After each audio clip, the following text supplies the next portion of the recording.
The Secrets of Movies and TV Shows is brought to you by the StarQuest Production Network and is made possible by our many generous patrons. If you'd like to support the podcast, please visit sqpn.com/give. You're listening to The Secrets of Movies and TV Shows.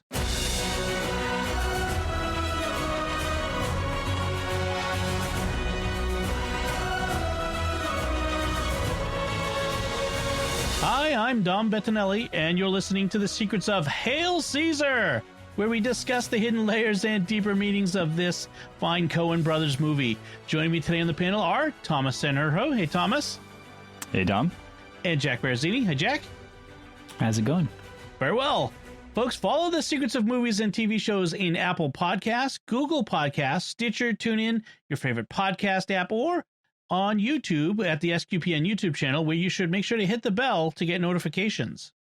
So, yes, we are talking about the 2016, did I get that right? 2016? Yep, 2016. Yeah. Mm-hmm. Coen Brothers movie, Hail Caesar. It doesn't seem like it could be that long ago, but I guess it is. And we're missing a year from like the 2020 is just kind of gone. Yeah. It doesn't count. It doesn't count. So, yeah, it's the Coen Brothers, Ethan and Joel Coen, who've made lots and lots of movies, but the ones I think that are real relevant to this are, they're not going to be No Country for Old Men. It's going to be Oh Brother, Where Art Thou, and what was the other one Clooney was in? I forget now. But the ones that they call their numbskull movies. These are their fun comedic movies. Intolerable Cruelty, I think, was another one he was in. Mm-hmm. And then one called Burn After Reading, which I didn't see, but yeah. So 2-cent synopsis, or just, idea of what the movie is. It's set in the golden age of Hollywood in the 1950s. And it's really about one day in the life of this fixer named Eddie Mannix, he works for the studio, and his job is to wrangle the talent, the actors, and to fix the problems that they cause on the actors, the directors, the various, the people like this, and to make sure everything works. And Eddie is dealing with a star that's gone missing, played by George Clooney. Baird Whitlock, I think his name is, then, which is a great name, and a pair of gossip columnists, twin sister gossip columnists, who are sniffing around. He's got an actress who's pregnant and unmarried in the 1950s. He's got this huge new blockbuster biblical epic that he's trying to get made, and he's being offered a job at Lockheed to get out of this crazy business and into something a little more stable that can make a lot of money while building nuclear bomb or atomic bombs or nuclear bombs, whatever it was. And then just sort of the craziness that ensues in that. But that's basically it, right? That's the basic. That pretty much sums it up. Craziness. Life, yeah. Eddie Mannix's incredibly horrible, no good, terrible bad day, right? Yes. And one of the things that really sets this movie apart for me from a lot of other movies is it's a feel-good comedy. There's no there's not really cynical at the end. There's a lot of stuff that shouldn't happen, and Eddie does some things that are a little bit outside the bounds of the law, perhaps, or the good taste. But in general, Eddie is trying to do the right thing, right? I think that's fair. I think it's also important to remember that there was an actual Eddie Mannix. And the Eddie Mannix in the movie, the only similarities are he's a fixer in Hollywood and his name is the same. Because if you read about the actual Eddie Mannix, he was a lot more shady than this guy comes across in the movie. Right. Yeah. I would suspect that sort of guy would have to be. I mean, it's almost impossible for the Eddie Mannix to have been a nice guy like this. I mean, he's trying. The movie starts with him in a confessional. Right. And it's apparently been 24 hours since his last confession. And here, spoilers, his next confession will also be within about 24 hours. This is a guy struggling with doing the right thing. Well, it's funny because he throughout the movie, he strikes me as a dad, right? He's a father to all of these actors. And he's the kind of father I have a shovel and a shotgun and nobody's going to miss you. That's the kind of dad he is. Right. it's tough love is what he's going for. This is something that my wife actually said I could mention, but she struggled with scrupulosity a lot. And the part where he's in the confessional and he says, it's been 24 hours since my last confession. And the priest is just like, that's too often. She's like, I 100% feel that. right. Yes. Yeah. I mean, it would be too often. If you're going every 24 hours, there's something more that needs to be done than just simply going to confession. You need to sit down with the priest. Although the priest, he doesn't quite, blow him off, tell him to hit the road or, just give him but he also doesn't get too excited about it either.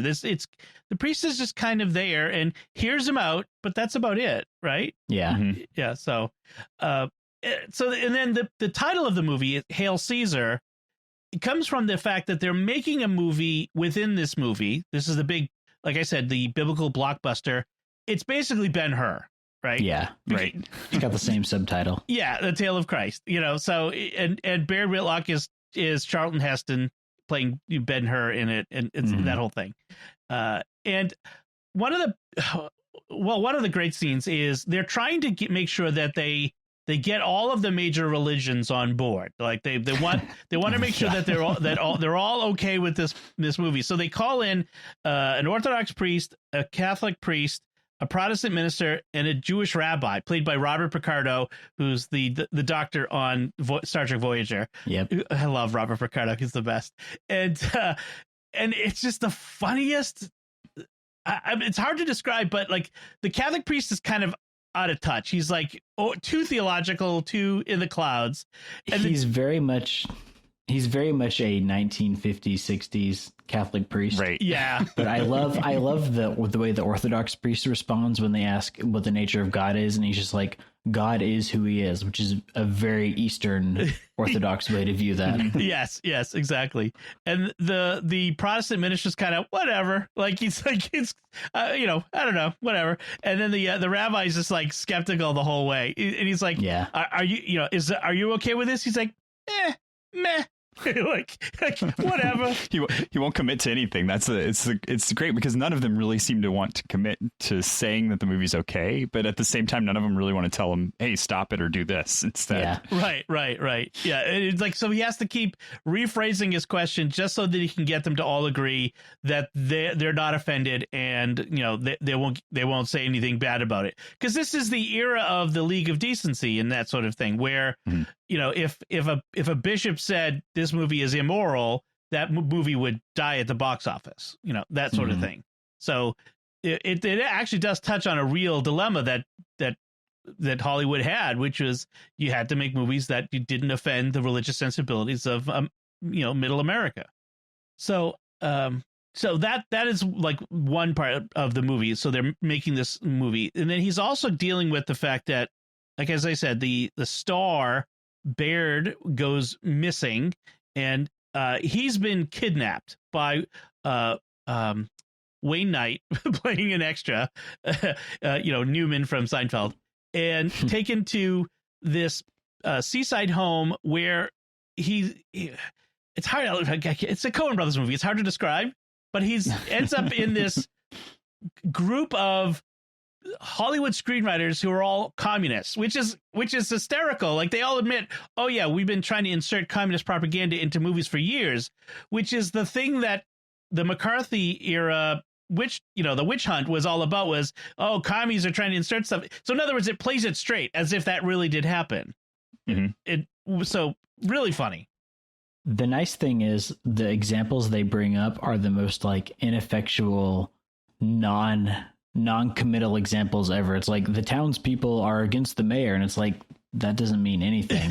Right? It's just like a movie plot. Yeah, exactly. That's not going to typical Western there, right? Yeah. Right. It's not going to make people go, oh, communism. Yeah. It's like, yeah, okay. And the funny thing is Baird is like, okay, so I've been kidnapped, but tell me more about this communism thing. Like he's totally clueless. He's just so like doesn't get it, and is by the end of the movie he's decided that he wants to be a commie too, and like he doesn't understand that. Yeah, so one of the you're not even really sure if he understands what a communist is because of the way that he. But first off, because of the dialogue. The dialogue's fantastic, and it's all of this very. Like Mannix is the only one that we really see a full picture of understanding things, right? Like everybody else is kind of trying to put their angle on it. He's the only one that really gets kind of the whole picture, which is fantastic. And so the writing's really good in that way. But then George Clooney is just able to play this complete numbskull, like you're saying. He is so dense, and everybody's trying to talk to him, and they're not sure if he's understood, but he seems really motivated by it. Yes, I mean, it kind of shows the ridiculousness of Hollywood and the vapidness of Hollywood in some ways. Where there's one scene where they show him doing take after take, trying to do this scene where he encounters Christ. So it's a scene within the movie Hail Caesar where he encounters Christ at this well where the slaves are getting water, and he pushes his way forward. And he's supposed to have this moment where he sees the face of Jesus and has a revelation, and he just can't get it right. Like he doesn't quite know how you're supposed against the grandeur. Yes. So yeah, he just doesn't quite get what he's supposed to do, and it's a perfect exposition of that kind of cluelessness. And again, like I said, that could come across as very cynical and really like, sort of mean, but it comes across as light. And there's a quote I pulled from a review that I read of the movie. It says, "The film's ultimate message is that good deeds sometimes do go unpunished, that love might just conquer all, and that on occasion all's well that ends well. It's a typically Coen's irony that this glowing optimism should emanate from a tale of illusion and fakery, but you wouldn't want them to be too straightforward." And that pretty much, I think, sums it. The irony is in the fact that it shows like glowing human nature coming out of this industry that's all about illusion and fakery. So I really like that. Well, it's funny too, because I've been struck by there have been a couple of different depictions of Prince Philip meeting the Apollo 11 astronauts after they landed on the moon, right? And in them it's based apparently on some sense of what really happened, that he kind of had this midlife crisis when people landed on the moon, and he was struggling with what he was with his identity and what he was supposed to be like, and so he expected to meet these guys and have this deep that they had been to space, they had been to the moon, they should have some kind of deep thought about it. And it's Buzz Aldrin and Neil Armstrong, and they're like they're not poets. That's not what they went to the moon. That's not why they were picked to go to the moon, right? And so he has this very disappointing meeting with them because he's expecting poetry, and they're just like, well, yeah, I guess we did our jobs. Right. And it's the same kind of thing with the actors here, where you get to see the actors have real lives. They have off-screen lives, and they aren't the perfect image that they are when they're put up in front of us. Yeah, and I think that's something you see a lot of the times when fans get really wrapped up in the actors and the characters they're playing, and then when they talk to them, they realize that for the actors, that's just a job. That's not their whole life. Right. Yeah. One of the aspects of this, the illusion versus the real, it really comes out with Scarlett Johansson's character. She is essentially Esther Williams. And if you don't know Esther Williams, she was a Hollywood actress who is best known for playing a character who swims a lot. I mean, really, that's what it kind of comes down to. Is lots of it's a 50s thing, but she won a gold medal in swimming in the Olympics, so that's why. And then she went off to Hollywood. But so she's got this. The Scarlett Johansson's character is got this on-screen persona of innocent and pretty and outgoing, and then sort of behind the scenes, she's foul-mouthed. She's immoral. So maybe she's what she said, like her third husband or something like that. She's having a child out of wedlock that they got to deal with, and there's this whole thing about the real, we've got to protect your image by hiding this unfortunate thing. And there's a whole group of people behind the scenes, there's lawyers and all these other people whose job it is to hide this sort of stuff, which is very interesting.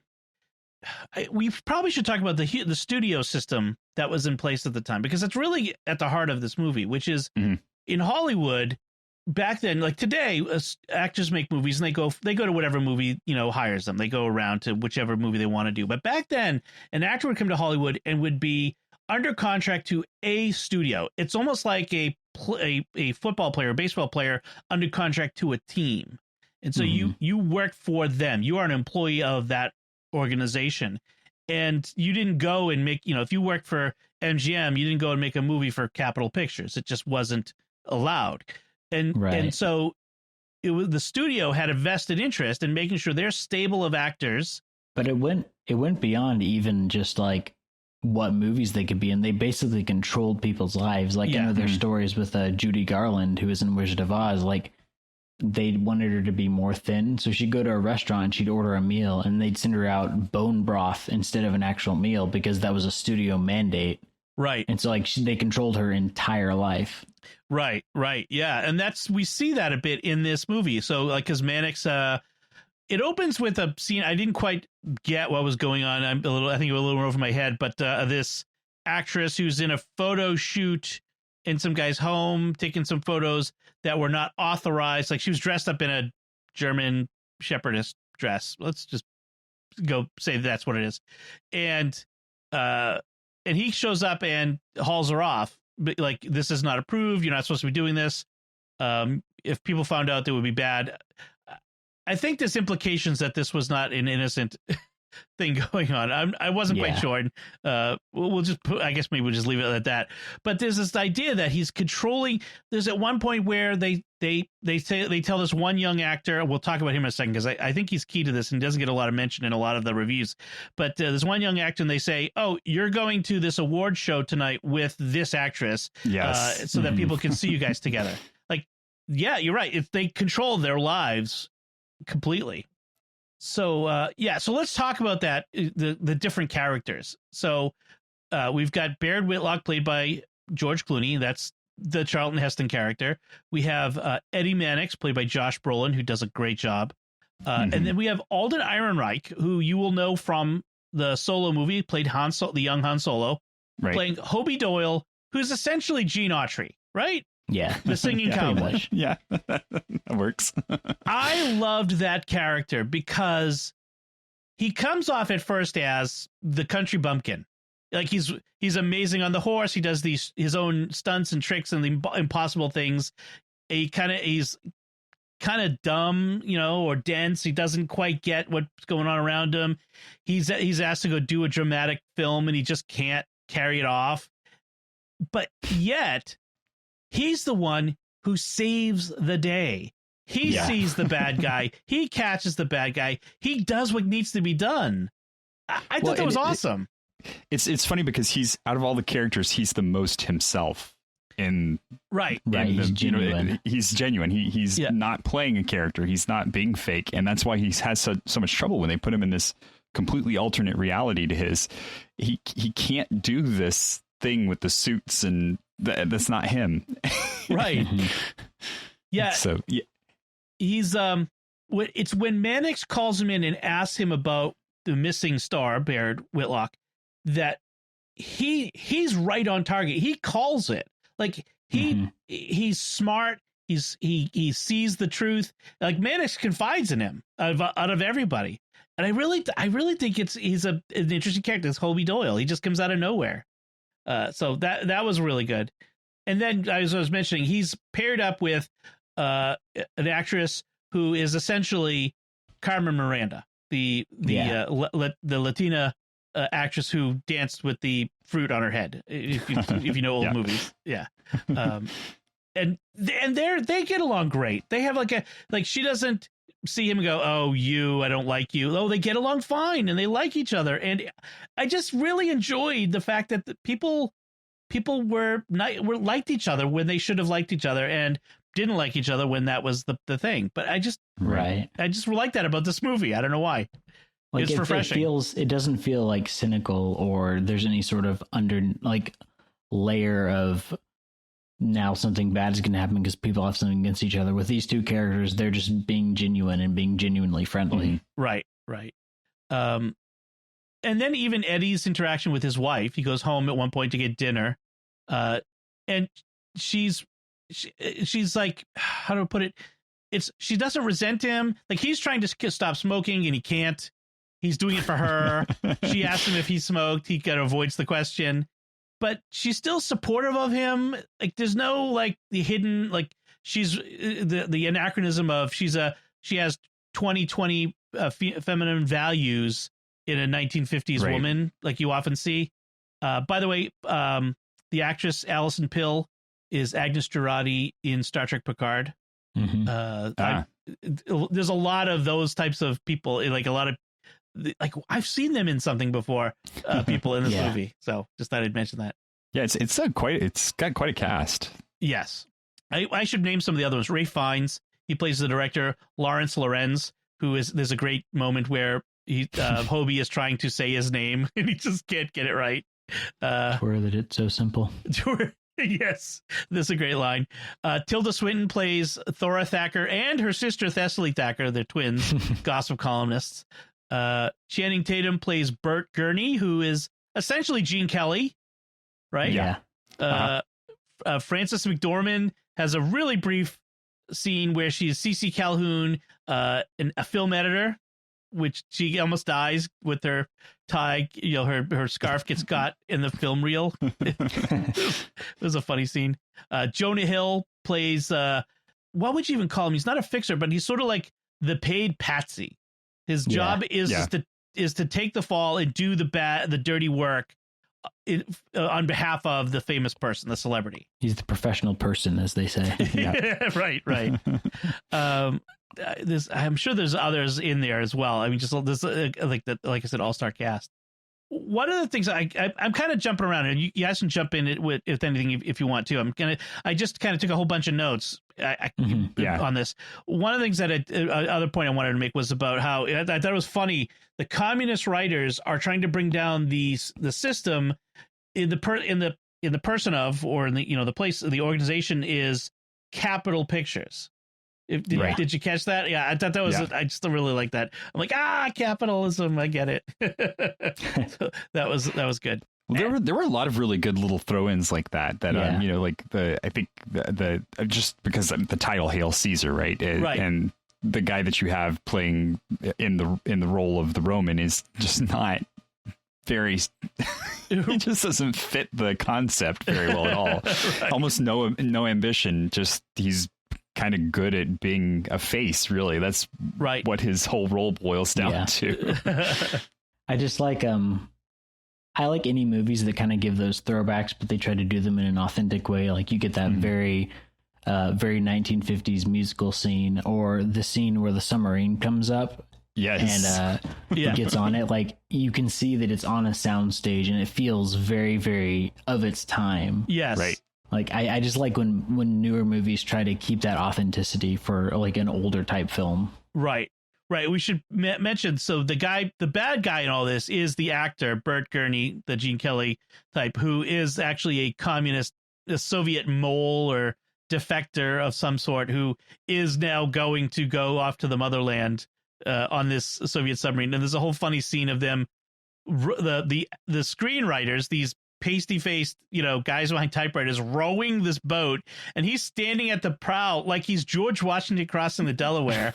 I like that. And they row him out there, and then all this money, all of this they did to extort $700,000 out of the studio, and for them, the screenwriters, because we didn't get what we were owed, and then as Bert is getting on the submarine, they're like, "No, take this to the motherland. The Soviet Union could use this money more than us." And they throw in the suitcase, and then the guy's yap dog comes running and jumps at him, and he drops the suitcase in the water, and it sinks to the bottom. Like, oh well, I guess that was all for nothing. It was just kind of nothing. Yeah, it was kind of funny. So there's a couple of more Catholic references in this. At one point, we see Eddie praying the rosary over his decision whether to take this job with Lockheed. The priest has to tell Eddie at the end that it's okay to keep doing the hard job if he's doing the right thing. Eddie's worried that taking the easy job is sinful. This is a hard job, but he feels like he's doing the right thing. Whereas going to work for Lockheed would be an easy job, but I'd be making nuclear bombs. I'd essentially be helping with war stuff as opposed to making movies, which makes people happy. Right. And the priest tells him it's okay to keep the hard job if you're doing the right thing. And because Mannix is a true believer in the power of motion pictures to do good. I think that's how it comes across. I think that's kind of the through line through the whole movie, is that despite all of the silliness that comes from kind of Hollywood and all the difficulty that Mannix goes through, that art has worth and art is an important thing in of itself. And that's kind of his mission, is this is worth it because art is good. Right. He gets mad at Baird at the end there, right? When Baird basically says, oh, the communist propaganda, that these movies are worthless propaganda. And he gets mad and Mannix slaps Baird and says, the picture has worth and you have worth if you serve the picture, which is kind of a nice, interesting flip of the communist propaganda. Yeah. Well, and I think it's I couldn't help but sympathize with him watching this movie as a teacher. Because like where you do the job, but the job is thankless, all around thankless. Being a teacher is just one of those jobs that you do it because it's a good job. That's that you do it because you're doing good, not because not because it pays well, not because everybody's going to praise you. You definitely don't do it because you're a cool teacher, because that's going to flip on its head as soon as you give them a hard assignment. So I felt so close to this character, like at the end where he's like, do I take the easy job that makes a lot of money, or do I keep doing this thing because these people, what would these people be without me? Right. Yeah. And there's a scene at the end where Baird's character Autolycus in the Hail Caesar movie is at the foot of the cross, and he has to give this long speech. It's basically his conversion speech, his acknowledgement of the divinity of Christ speech. And he it's this long thing, and it's very impressive until he flubs it at the end and they have to do it all again, and it kind of diffuses, like it takes the air out of the room. But he does say this there is this line in there. It's basically saying he saw my sin and forgave me anyway.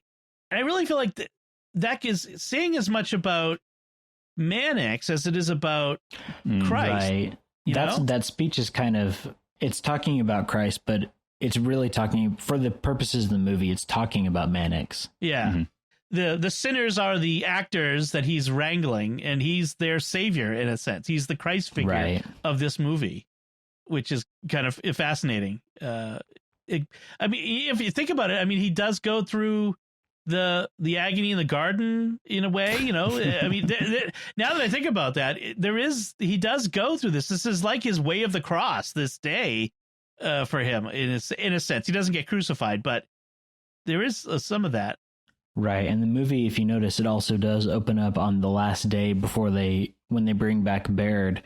It opens with him going up to the hill with the 3 crosses and the lights coming up. Right. Yeah, it is. Yeah, it's it is fascinating. I did like that the one of the thieves is on the cross, and all you see is his feet, and the guy, the grip, on the set is like do you get a box lunch or a hot lunch? And the guy's like on the cross yelling down, well, I think I get the hot lunch because I'm credited actor, not just an extra. It's just this funny, like weird, banal conversation with a guy on a cross. I think the guy on the cross is actually, that's the guy who's playing Jesus. And he's like, are you an extra or a principal? And he's like, a principal, I think.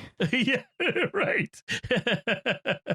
So you never quite know how sincere the Coens are being with the thing. Are they laughing up their sleeve? Are they playing it straight?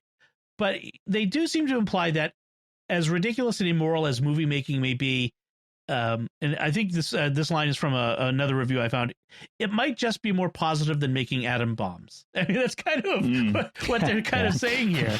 Low bar. yeah. But so I was tempted to kind of go through this and talk about all the little Easter eggs and all the little bits, and we could do some of that if you guys want. But what do you guys want to say about this? Either the Easter eggs or just bigger themes? I think with bigger themes, just this is actually honestly one of my favorite movies, just because it has that theme of, even though the work can be thankless and you have to deal with a lot of silliness, like art is worth it because it conveys a deeper meaning. And I feel like this movie kind of has that message, whether that's just my own interpretation as a Catholic or if that's what they were actually meaning. But like, beauty has a point and beauty can help people become closer to God. Yeah. Yeah. I think I agree with that. Yeah.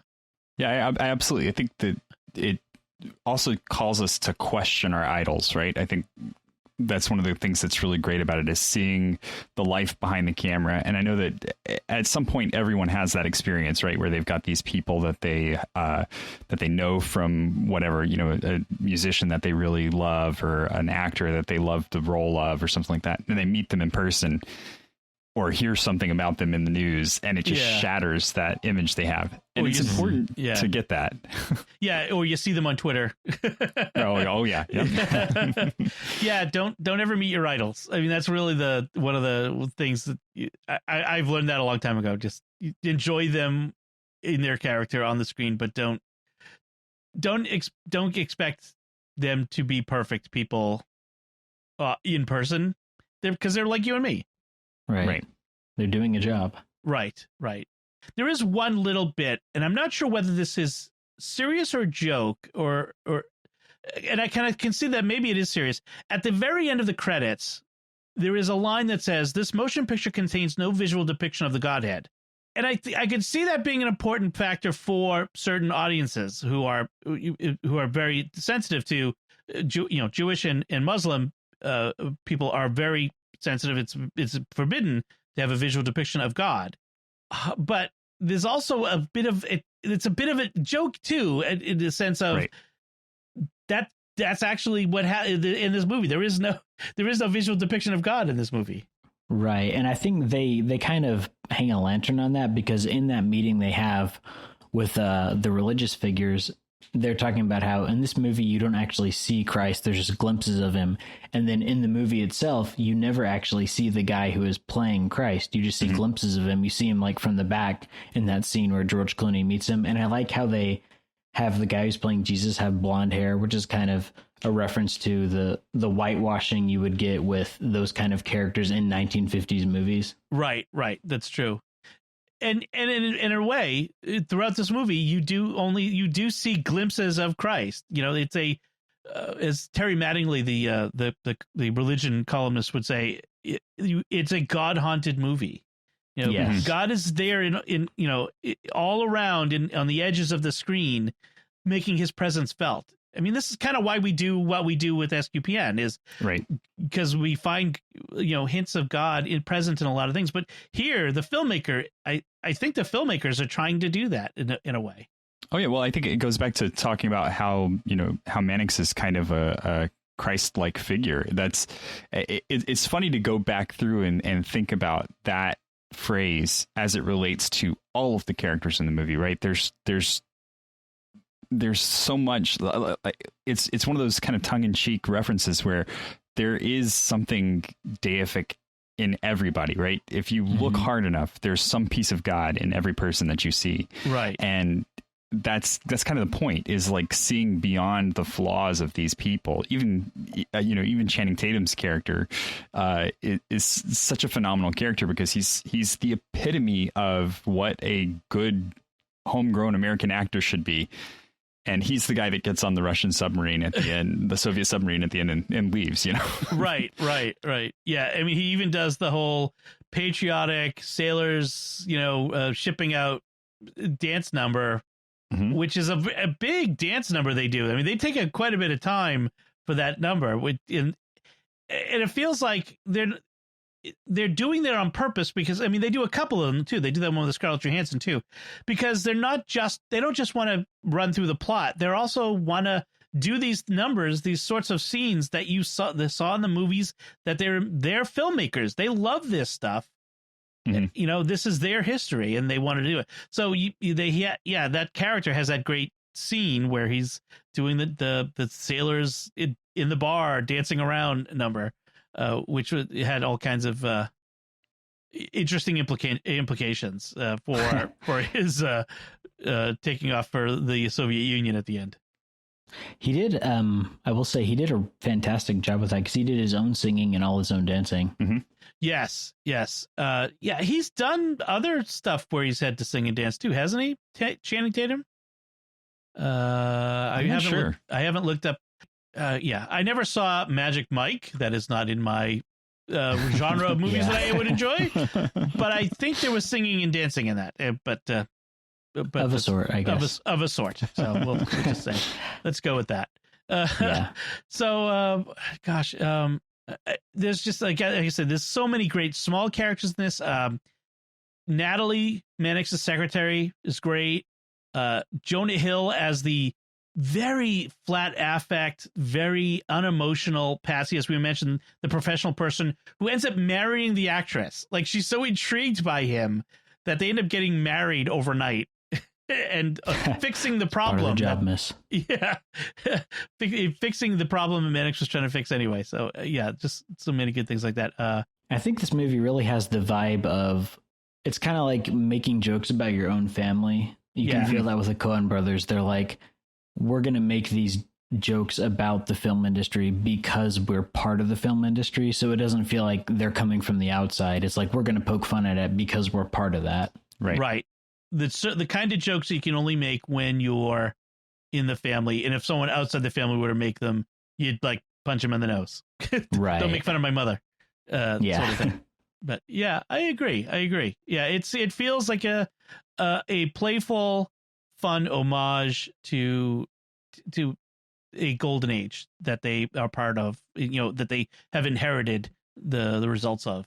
It also feels like a movie that has a point but doesn't have a message, if that makes sense. Yes. Like there's a larger point they're trying to convey with the story, but it doesn't feel like they're trying to tell you a message about the morality of Hollywood. Well, that's an interesting point because there is a distinction. Movies would have a point. They often used to have a point, but they didn't always have to have a message that they were driving home at you. Heavy-handed, you need to think this thing.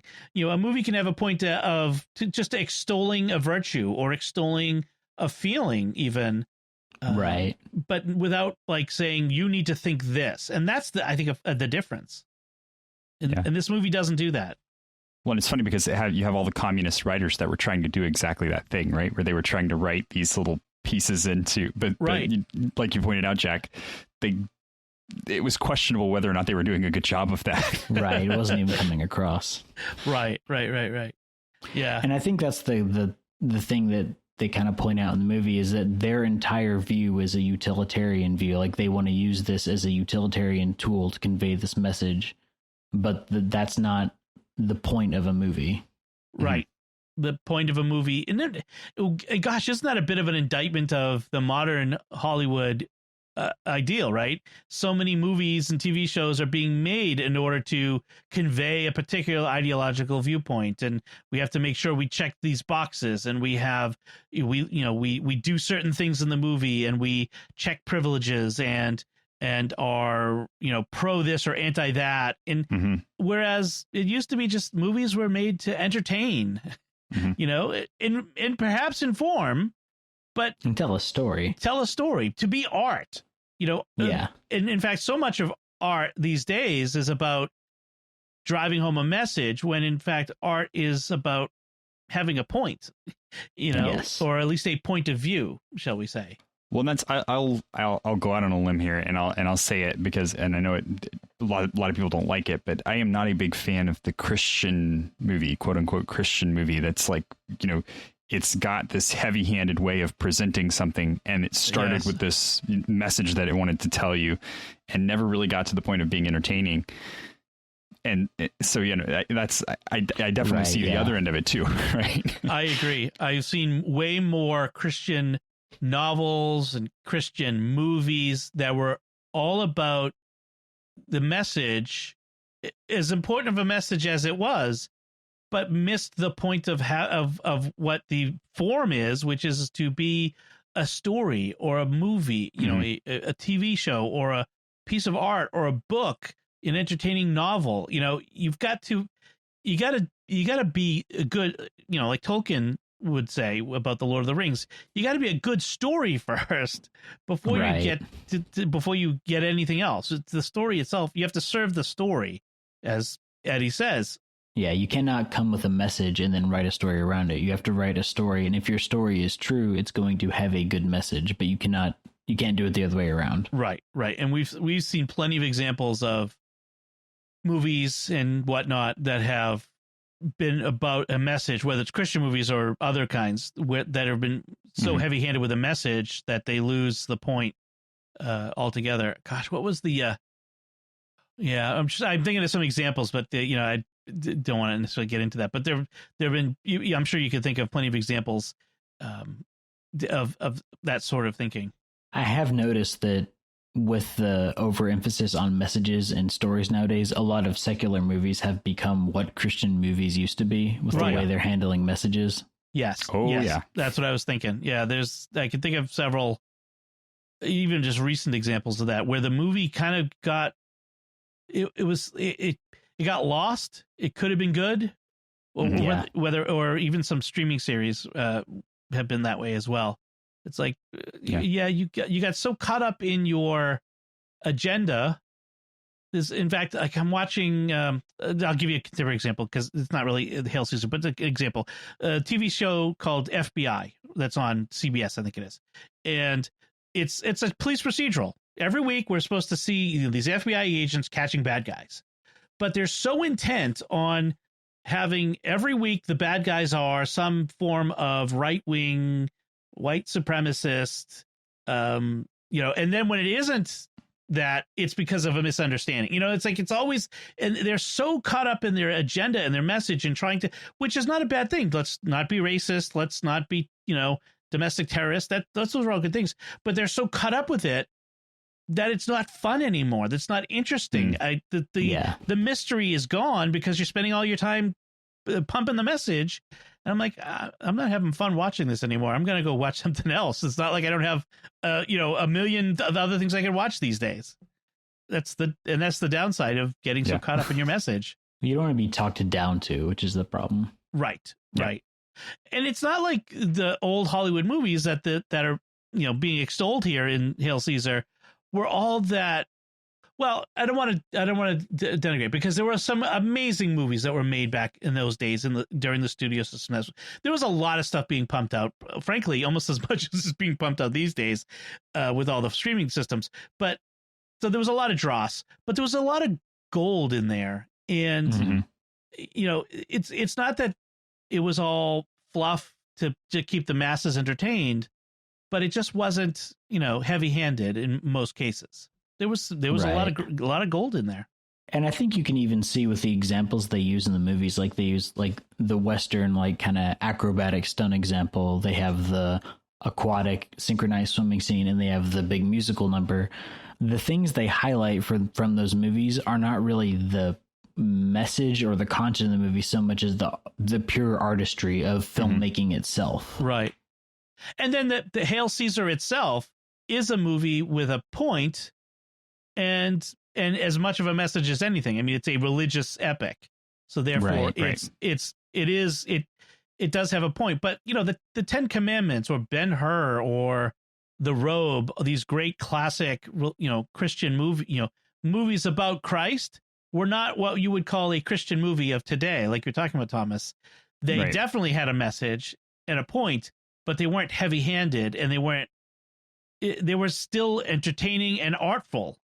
And they didn't use archetypes, which I thought was really interesting. That's something that you see. The Romans were actual people, and they were treated as actual people. And it's very different than the way that you see some of those kind of things today, where there's, if you have a Roman, it's got to be a bad Roman. He's got to be, or there has to be like the senators. Oh, those guys are awful. And they show how awful they are, and they don't really have any redeeming quality to them. You're kind of handed this script that says, here, this person's the bad guy.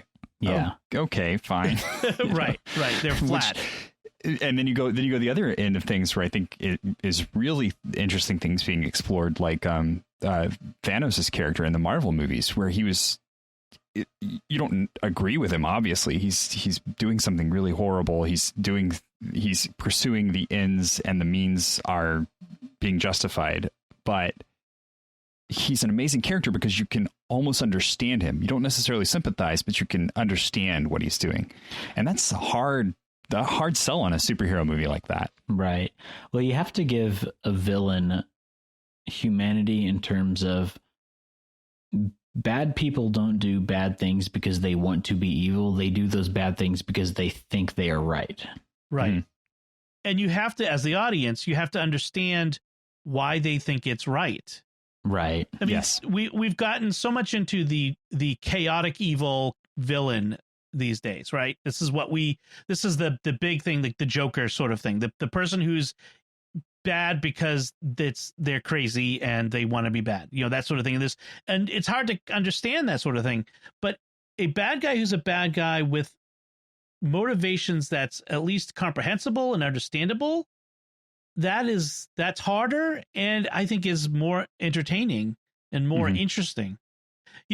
Speaking of like Romans who aren't flat, there is a newish, actually from the same year, movie that as Hail Caesar, a movie that it's a Christian movie, but has the characters aren't as flat. And I'm thinking of the movie Risen, starring Joseph Fiennes, brother of Ray Fiennes, who's in this movie, which is he's a Roman centurion it's almost a police procedural, who's tasked the day after the resurrection to find out what happened. He's the Tribune tells him, look, there's something wacky going down in Jerusalem. Go investigate and put an end to the nonsense right now. Find out where the body is and just stop, put the story away. And he goes on this journey, literally and spiritually, to Christ. And he's an interesting character because he starts out as unsympathetic in some ways, as he's hostile to Christianity, but he goes on this journey, and it's a fairly believable journey. It's a good one. I would recommend it. And maybe we should do a whole episode of Secrets of Movies on it. I'll have to check it out. Yeah. I really enjoyed that. Yeah. All right. So, but we've kind of gotten a field from Hail Caesar. Anything left to say about this movie? I mean, there's tons to say, but anything more we should say at this point? I guess the only other thing I would say is it almost reminded me of a Wes Anderson movie in the way that it has that kind of, it's like a hyper reality. Okay. Where it's within its own world. Like it takes place in our world, but it has this very particular feel where you can see that it's not really that. Okay. Interesting. I'm not up on Wes Anderson films, so I'll have to take your word on that one. I 100% agree, and I'm as a huge Wes Anderson fan. It did.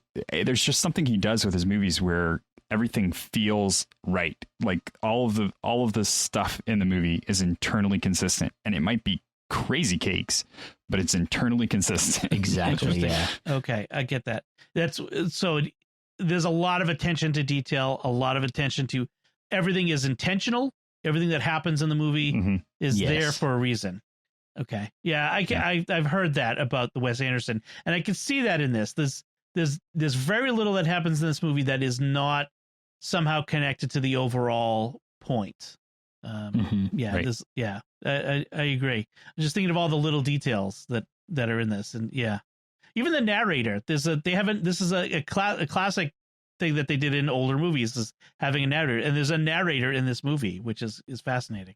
It's Michael Gambon as Dumbledore. Yes. It's perfect. It's perfectly done. All right, I think we should wrap it up there, and let's take a moment to thank our patrons who make it possible for us to create the Secrets of Movies and TV shows, including Travis S., Joel K., Lars S., Don H., and Ryan R. Their generous donations at sqpn.com/give make it possible for us to continue the Secrets of Movies and TV shows and all the shows at StarQuest. You can join them by visiting sqpn.com/give today. So that's it from us. What did you think of Hail Caesar? You can let us know by commenting on the show at sqpn.com/secrets or the StarQuest Facebook page, facebook.com/StarQuestMedia, or send an email to secrets@sqpn.com. Until next time, Jack Baruzzini, thank you for joining me and sharing the secrets of Hail Caesar. Thanks, Tom. Thomas Sanjurjo, thank you as well. It was a pleasure. And once again, I'm Dom Bettinelli.